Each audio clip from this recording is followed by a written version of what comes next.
मुंबईत एक मोठी बातमी समोर येत आहे। अंमलबजावणी संचालनालयाने 117 कोटी रुपयांच्या कॅनरा बँक फसवणूक प्रकरणात फरार असलेल्या एका व्यावसायिकाला अटक केली। आरोपीचे नाव अमित अशोक थेपडे असून त्याला दक्षिण मुंबईतील एका पंचतारांकित हॉटेलमधून पकडण्यात आले। थेपडे 2 महिन्यांपासून या हॉटेलमध्ये ओळख लपवून राहत होता। एचच्या मुंबई विभागाने गोपनीय माहितीच्या आधारे ही कारवाई केली। हे प्रकरण कॅनरा बँकेतून 117 कोटी रुपयांच्या कर्ज फसवणुकीशी संबंधित आहे। या प्रकरणी सीबीआयच्या पुणे युनिटने 2 स्वतंत्र फळ दाखल केल्या होत्या।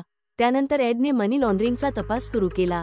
आरोपी अमित थेपडे त्याच्या 2 कंपन्या Galaxy constructions and contractors private limited आणि मिट्सोम एंटरप्राइजेस प्रायव्हेट लिमिटेड यांच्या माध्यमातून फसवणूक करत होता। या कंपन्यांनी बँकेकडे अशा मालमत्ता गहाण ठेवल्या ज्या एकतर आधीच विकल्या होत्या किंवा त्याच मालमत्ता अनेक वेळा गहाण ठेवून कर्ज घेतले होते। अटकेनंतर थेपडेला विशेष पीएमएलए न्यायालयात हजर केले। न्यायालयाने त्याला 5 दिवसांची एड कोठडी सुनावली आहे।